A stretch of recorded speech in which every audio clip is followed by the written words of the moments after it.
Next corollary है इस theorem की, the normaliser of Sylow P subgroup H of finite group G is its own normaliser.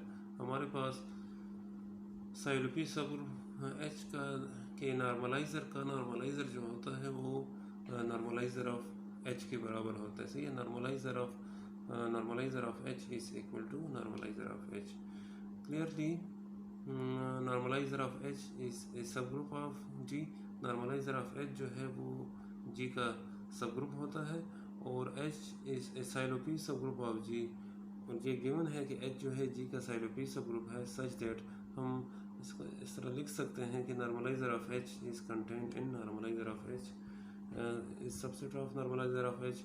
अब आपने normaliser of H को के बराबर अगर हम सपोज कर लें, then by using previous theorem, if a subgroup K contains normalizer of साइलोपी subgroup of G, then K is equal to normalizer of K। सही, ये previous theorem है मेरे पास। तो ना अगर कोई ऐसा सबग्रुप हो जो कि नॉर्मलाइजर ऑफ साइलोपी सबग्रुप को कंटेन करे तो मेरे पास उससे ये रिजल्ट आता है कि K is equal to normalizer of K। तो हमारे पास नॉर्मलाइजर ऑफ H जो है वो K में अगर कंटेन होता है तो K की जगह मेरे पास नॉर्मलाइजर ऑफ H है। तो आप इस थ्योरम में K को रिप्लेस कर लें नॉर्मलाइजर ऑफ H से, तो आपके पास आ जाएगा normalizer of H is equal to normalizer of H। ठीक है, इसके बाद नेक्स्ट थ्योरम है, if P is a P subgroup of finite group G such that it is contained in exactly one साइलोपी subgroup H of G, prove that normalizer of P is contained in normalizer of H। हमारे पास P एक P subgroup है G का, it is contained in exactly one Sylow p subgroup H of G। और P जो है वो H में कंटेन हो रहा है और H जो है वो साइलोपी सबग्रुप है और P जो है वो एग्जैक्टली वन साइलोपी सबग्रुप H में कंटेन हो रहा है। इसका मतलब है P जो है किसी और साइलोपी सबग्रुप में कंटेन नहीं होगा। तो फिर हम इससे ये रिजल्ट साबित कर सकते हैं कि नॉर्मलाइजर ऑफ P जो होगा वो नॉर्मलाइजर ऑफ H में कंटेन होगा। Suppose that P is a P subgroup of G। सही है कि हम जो चीज़ें गिवन है वो लिखते हैं, एंड लेट H जो है is the only Sylow p subgroup of G containing P। और H जो है G का ऐसा साइलोपी सबग्रुप है जो कि P को कंटेन करता है और ये ओनली वन है, एक ही है। ठीक है, we are to prove that normalizer of G सही is contain in normalizer of H। अब हम एक पॉइंट लेते हैं, arbitrary point normalizer of P में। अगर X नॉर्मलाइजर ऑफ P को बिलोंग करता है, this implies that x p is equal to p x. तो एक्स जो होगा वो पी के साथ कम्यूट होगा और फिर हम इससे इम्प्लाइज कर सकते हैं कि P is equal to X P X inverse. इसको मैं इक्वेशन स्टार का नाम देता हूँ। Now H is a Sylow p subgroup of G, so X H X inverse is also a Sylow p subgroup of जी। ठीक है, ये बार बार हम इसको यूज़ करते हैं। Now since P is the subset of H, ये given है, this implies that X P X inverse this is also subset of X H X inverse। ठीक है, this implies that P is equal to X P X inverse which is the subset of X H X inverse। this implies that P is the subset of X H X inverse। ठीक है, ये बात तो बिल्कुल clear है, but given that P is contained in exactly one Sylow p subgroup which is H।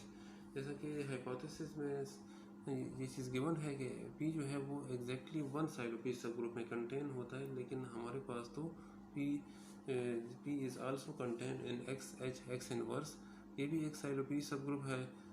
this implies that X H X inverse is equal to H। फिर इसका ये मतलब होगा कि H और X H X इनवर्स आपस में बराबर होंगे, या इससे फिर मैं ये इम्प्लाइज कर सकता हूँ X H is equal to H X। This implies that X belongs to normalizer of H। X हम नॉर्मलाइजर ऑफ P में आर्बिट्री एलिमेंट लेते हैं, वो नॉर्मलाइजर ऑफ H को बिलोंग करता है। इसका ये मतलब है कि नॉर्मलाइजर ऑफ P जो है वो नॉर्मलाइजर ऑफ H में कंटेन करेगा। ये रिक्वायर्ड था, ये मैंने साबित करना था। नेक्स्ट थ्योरम है, let G be a group of order PQ where PQ are prime such that P is greater than Q. Let A belongs to G of order P and H is generated by that element A, and then H is normal in G. ठीक है। अच्छा, यहाँ पर हम एक group लेते हैं जिसका ऑर्डर पी क्यू के बराबर है और पी जो है वो क्यू से ग्रेटर है।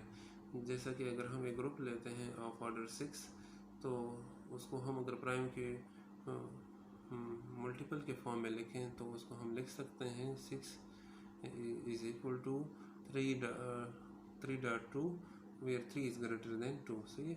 इसी तरीके से ग्रुप है जिसका ऑर्डर 14 है तो हम उसको इस फॉर्म में लिख सकते हैं 14 इज इक्वल टू 7.2 फिर 7 इज ग्रेटर देन 2। यानी वो तमाम ग्रुप्स जो इस फॉर्म के हैं जो कि दो प्राइम मल्टीपल से बनते हैं और उसमें से एक प्राइम जो है तो वो दूसरे से बड़ा हो तो उसके लिए ये रिजल्ट हम अप्लाई कर सकते हैं। अब जी से कोई एलिमेंट ले लें जिसका ऑर्डर पी हो तो उस एलिमेंट से जनरेट होने वाला जो सब ग्रुप होगा वो कहता है कि वो सब ग्रुप जी में नॉर्मल होगा। ठीक है। प्रूफ और ये याद रखें हमारे पास जितने भी ग्रुप्स हैं उन फाइनाइट ग्रुप हैं उनका हर एलिमेंट जो है वो आपको एक सब ग्रुप जनरेट करके देता है। ठीक है। और बाज़ ऐसे एलिमेंट होते हैं जो पूरा ग्रुप जनरेट करके दे देते हैं और ऐसे ग्रुप्स को फिर हम यानी अगर जी में ग्रुप में एक ऐसा एलिमेंट है जो पूरा ग्रुप जनरेट करके देता है तो ऐसे ग्रुप को हम साइक्लिक ग्रुप कहते हैं। अच्छा, proof to show that H is normal in G, we show that H is unique Sylopi subgroup of G। ऊपर हमने प्रीवियस में थ्योरम में एक रिजल्ट किया है कि H if and only if condition के साथ किया है कि H अगर G का साइलोपी सब ग्रुप हो तो H G में नॉर्मल होगा, अगर H G का यूनिक साइलोपी सब ग्रुप होगा। तो यहाँ पर हमने H को नॉर्मल साबित करना है। तो अगर हम ये साबित कर दें कि H जो है G का यूनिक साइलोपी सब ग्रुप है तो हम इससे फिर ये इम्प्लाइज कर सकते हैं कि H जो होगा G में नॉर्मल होगा। Clearly H is a Sylow p subgroup of G। ये बात तो हाइपोथेसिस में गिवन है। सॉरी, ये बात हम यहाँ से अब साबित करेंगे कि H जो है वो G का साइलोपी सब ग्रुप क्यों है। Because order of H is equal to P। H का ऑर्डर P के बराबर है वो तो हमें इस स्टेटमेंट से यानी पता चल जाता है, क्योंकि ए का जो जनरेटर होता है जिस एलिमेंट से ग्रुप या सब ग्रुप जनरेट होता है, जितना एलिमेंट का ऑर्डर होगा उतना उस सब ग्रुप का या ग्रुप का ऑर्डर होगा। जैसा कि अगर हम एक ग्रुप लेते हैं +-1 आयोटा माइनस आयोटा और ये जो है आयोटा से जनरेट होता है, तो जितना आयोटा का ऑर्डर होगा यानी आयोटा की पावर वो स्मॉलेस्ट पावर जो कि आपको आइडेंटिटी देती है, तो इतने हमारे पास उस ग्रुप में एलिमेंट्स आएंगे। ठीक है। तो H का ऑर्डर जो है ए का ऑर्डर P है तो हमारे पास H का ऑर्डर भी P आएगा। यहाँ पर हम लिखते हैं कि H का ऑर्डर P है और G का ऑर्डर PQ है। ठीक है। तो आप अब H के ऑर्डर से ग्रुप के ऑर्डर को डिवाइड कर लें तो वो हाईएस्ट पावर P जो कि H ग्रुप के ऑर्डर को डिवाइड करे उतना आपके पास साइलोपी सब ग्रुप बनेगा। तो हमें यहाँ से नज़र आता है कि P पावर 1 जो है वो G के ऑर्डर को डिवाइड करते हैं और P पावर 2 जो है वो G के ऑर्डर को डिवाइड नहीं करती, इसलिए G का जो साइलोपी सब ग्रुप होगा उसका ऑर्डर P आएगा। और ये ऑर्डर तो मेरे पास H का आ रहा है क्योंकि H का ऑर्डर भी P है। इसका ये मतलब है कि H जो है वो G का साइलोपी सब ग्रुप है। To show that H is unique, अब मैंने ये शो करना है कि H यूनिक है तो उसके लिए let K be another Sylow p subgroup of G। K को G का एक और साइलोपी सब ग्रुप लेते हैं ऑफ ऑर्डर P। K को जो है G का एक और साइलोपी सब ग्रुप लेते हैं जिसका ऑर्डर P है and H does not is equal to K। H और K जो हैं दो मुख्तलिफ सब ग्रुप हैं, दोनों साइलोपी सब ग्रुप हैं, दोनों के ऑर्डर P के बराबर हैं। Then H intersection K is equal to identity. फिर मेरे पास H और K अगर दो मुख्तलिफ साइलोपी सब ग्रुप हैं G के, तो इसके बाद मैं ये कहता हूँ कि दोनों की इंटरसेक्शन मेरे पास आइडेंटिटी आएगी। because if x does not is equal to identity and x belongs to h intersection k। अब मैं x एक ऐसा एलिमेंट ले रहा हूँ जो कि आइडेंटिटी के बराबर नहीं है। मैं बेसिकली ये साबित करने जा रहा हूँ कि h इंटरसेक्शन के जो है ये आइडेंटिटी के बराबर है। तो हम एक नॉन आइडेंटिटी एलिमेंट x इनके इंटरसेक्शन में लेते हैं, फिर देखते हैं हमारे पास कंट्रडिक्शन आएगी। This implies that x belongs to h and x belongs to k। Intersection में है x तो दोनों सेट्स में आ जाएगा। Let L be the subgroup of h intersection k generated by x। अब L एक ऐसा सब ग्रुप है जो कि x से जनरेट होता है और वो इन L जो होगा वो h इंटरसेक्शन k का सब ग्रुप आएगा, ठीक है। Then L this is the subgroup of h and L is also subgroup of k। अब L जो है वो हम सब ग्रुप है h इंटरसेक्शन k का, तो जाहिर सी बात है कि L जो h इंटरसेक्शन k जो है वो सब ग्रुप बनता है, h का भी सब ग्रुप बनता है, और h इंटरसेक्शन k जो है वो k का भी सब ग्रुप बनता है। Then by using transitive property L जो है वो h का भी सब ग्रुप बन जाएगा और L k का भी सब ग्रुप बन जाएगा। So by using Lagrange theorem order of L divide order of subgroup divide order of group, तो ऑर्डर ऑफ L जो होगा वो ऑर्डर ऑफ h को भी डिवाइड करेगा। Similarly order of L divides order of k, but order of h and order of k this is equal to p। ये तो हम ऊपर डिस्कस कर चुके हैं। So order of L this also is equal to p because p जो है वो एक प्राइम नंबर है और L जो है का ऑर्डर वो h के ऑर्डर को तकसीम करता है, और हम जानते हैं कि प्राइम नंबर ऐसा नंबर होता है जो कि या तो 1 से डिवाइड होता है या फिर प्राइम नंबर अपने आप से डिवाइड होगा। तो L का ऑर्डर 1 नहीं हो सकता है क्योंकि L जो है वो x से जनरेट होता है और x को मैं सपोज कर रहा हूँ कि वो 1 के बराबर नहीं है, इसलिए L का ऑर्डर 1 नहीं ले सकते। फिर इससे यही इम्प्लाइज होगा कि L का ऑर्डर p के बराबर आएगा क्योंकि L का ऑर्डर h के ऑर्डर को तकसीम करता है। तो इससे हम ये इम्प्लाइज कर सकते हैं कि L का ऑर्डर जो होगा p आएगा।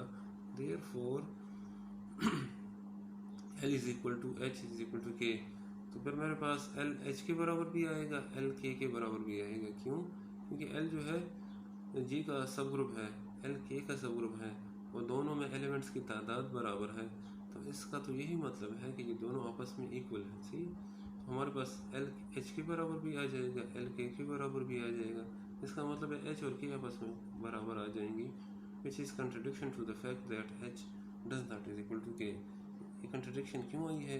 इसलिए आई है क्योंकि मैंने h इंटरसेक्शन k को नॉन एम्प्टी यानी उसको आइडेंटिटी के बराबर उनके इंटरसेक्शन आइडेंटिटी के बराबर सपोज नहीं की थी, तो मेरे पास कंट्रडिक्शन आई है। इसका मतलब ये हुआ कि h इंटरसेक्शन k में सिर्फ आइडेंटिटी एलिमेंट 1 है। आल्सो h डॉट की प्रोडक्ट ऑफ टू सेट्स है, इसके एलिमेंट इस फॉर्म में होते हैं। फर्स्ट एलिमेंट पहले सेट से आता है, दूसरा एलिमेंट दूसरे सेट से आता है। तो इसके एलिमेंट h k के फॉर्म में होंगे such that h small h belongs to capital H and k belongs to k has p square elements because. अच्छा, हम यहाँ पर ये कहते हैं कि फिर h और k का जो प्रोडक्ट सेट है इसमें p स्क्वायर एलिमेंट आएंगे क्योंकि हमारे पास दो सेट्स हैं, उनका जो प्रोडक्ट आता है उसमें मैक्सिमम एलिमेंट्स की तादाद यानी अगर हमारे पास एक सेट है जिसमें 3 एलिमेंट हैं, दूसरा सेट है जिसमें 4 एलिमेंट हैं, तो इसका जो प्रोडक्ट सेट होगा इसमें मैक्सिमम 12 एलिमेंट आ सकते हैं, 3 ज़रब 4। तो हम h में भी p h का ऑर्डर भी p है यानी h में भी p एलिमेंट्स हैं, k का ऑर्डर भी p है तो k में भी p एलिमेंट्स हैं। तो h k में मैक्सिमम एलिमेंट्स की तादाद जो है वो p स्क्वायर हो सकती है, p डॉट p हो सकती है, ठीक है। यहाँ पर मैक्सिमम तादाद ज़्यादा से ज़्यादा इससे कम हो सकती है जब इसके दो एलिमेंट्स यानी आपस में बराबर हो जाए। लेकिन हम कहते हैं कि इसमें जो h के एलिमेंट्स की तादाद जो आएगी वो p स्क्वायर आएगी यानी मैक्सिमम आएगी। अगर हम इसके दो एलिमेंट्स बराबर लेते हैं h k is equal to h prime k prime, तो साबित कर दूं एच जो है वो एच प्राइम के बराबर है, के जो है के प्राइम के बराबर है, इसका मतलब है ये मैं एक ही एलिमेंट यानी 2 दफ़ा लिख रहा हूँ। इसका मतलब है कि इसके 2 मुख्तलिफ एलिमेंट जो हैं वो आपस में इक्वल नहीं होंगे। अगर एच प्राइम के बराबर ना हो, के जो है के प्राइम के बराबर ना हो, तो एच के जो होगा वो एच प्राइम के बराबर नहीं आ सकता। ठीक है, अगर हम इनको बराबर लेते हैं तो मेरे पास ज़रूर एच प्राइम के बराबर आना चाहिए, के प्राइम के बराबर आना चाहिए। इसके 2 मुख्तलिफ एलिमेंट, ये 2 मुख्तलिफ एलिमेंट से बनने वाला जो एलिमेंट होगा यानी वो आपस में बराबर नहीं आएंगे। हम अगर बराबर लेते हैं for H prime belongs to H, K prime belongs to K, this implies that H prime inverse H is equal to K prime K inverse. ठीक है, इससे फिर हम ये रिजल्ट निकाल सकते हैं। एच प्राइम इनवर्स एच, ये दोनों एच के एलिमेंट हैं, इसलिए इस बाई क्लोजर प्रॉपर्टी ये एच में जाएगा। के प्राइम के इनवर्स, ये दोनों के एलिमेंट हैं तो इसका जो प्रोडक्ट है ये के में जाएगा, लेकिन ये दोनों आपस में इक्वल हैं इसलिए ये दोनों की इंटरसेक्शन में आ जाएंगे। लेकिन एच इंटरसेक्शन के जो है ये तो आइडेंटिटी 1 है, इसका मतलब है कि एच प्राइम इनवर्स एच ये भी 1 के बराबर आइडेंटिटी के बराबर आएगा, के प्राइम के इनवर्स ये भी आइडेंटिटी के बराबर आएगा। तो इससे हम ये इम्प्लाइज कर सकते हैं कि एच जो है एच प्राइम के बराबर आएगा, के जो होगा वो के प्राइम के बराबर आएगा। इसका मतलब है कि इसके 2 मुख्तलिफ एलिमेंट जो हैं वो बराबर नहीं आ सकते। इससे फिर यही रिजल्ट निकलता है कि एच के में maximum element P square element आएंगे। बट एच के सबसेट ऑफ जी, एच जो है ग्राउंड सेट है, एच और के जो है इसके 2 सब ग्रुप हैं, इसके प्रोडक्ट से जो भी सेट आएगा या जो भी ग्रुप बनेगा वो जी का सबसेट आएगा, ये जी का सब ग्रुप सबसेट होता है। और हमारे पास फिर जी में कम से कम जो एलिमेंट्स की तादाद आएगी वो पी स्क्वायर आएगी। क्यों? क्योंकि एच और के का आर्डर पी स्क्वायर है, तो सबसेट के एलिमेंट सुपर सेट से ज़्यादा नहीं हो सकते, यानी सुपर सेट के एलिमेंट जो हैं सबसेट के एलिमेंट मैक्स वो पी स्क्वायर आता है। तो हमारे पास जी में कम से कम एलिमेंट्स आएंगे वो पी स्क्वायर से कम तो नहीं आ सकते। So G square has at least P square element, ये बात हम कर रहे हैं कि जी स्क्वायर में फिर कम से कम पी स्क्वायर एलिमेंट तो होंगे, which is contradiction because P जो है this is greater than Q, this implies that P dot P this is greater than P dot Q, या पी स्क्वायर जो है this is greater than P Q which is the order of G. So our supposition is wrong, hence H is the unique Silo-P subgroup of G and this implies that H is normal in G। P square H dot के का order है और ये बड़ा आ रहा है P Q जो कि G का ऑर्डर है, यानी सब ग्रुप का ऑर्डर ग्रुप के ऑर्डर से ज़्यादा आ रहा है। ये इसकी ये वजह है कि हमारी जो सपोजिशन है वो गलत है, हमने H और K को 2 साइलो-P सब ग्रुप कंसिडर किया था, हमारे पास रॉन्ग रिजल्ट आ रहा है। इसका मतलब है कि H जो है वो G का यूनिक साइलो-P सब ग्रुप होगा और फिर हम इससे यही इम्प्लाइज कर सकते हैं कि H जो होगा G में नॉर्मल होगा। इसके बाद एक छोटी सी करोलरी है, इस थ्योरम जो हमने ऊपर थ्योरम किया इससे रिलेटेड है, ये आप खुद देख लें इंशाल्लाह। ये जो नेक्स्ट थ्योरम है ये थ्योरम हम पहले डिस्कस कर चुके हैं डायरेक्ट प्रोडक्ट ऑफ ग्रुप्स में। वहाँ पर हमने साबित किया था कि अगर आपके पास 2 साइक्लिक ग्रुप हैं तो उनका क्रॉस प्रोडक्ट भी साइक्लिक ग्रुप होगा अगर m और n आपस में रिलेटिवली प्राइम हो। तो ये वही थ्योरम है, इसको आपने दोबारा नहीं देखना, ठीक है। फिर जब नेक्स्ट क्लास होगी तो हम इस थ्योरम से स्टार्ट लेंगे, ठीक है।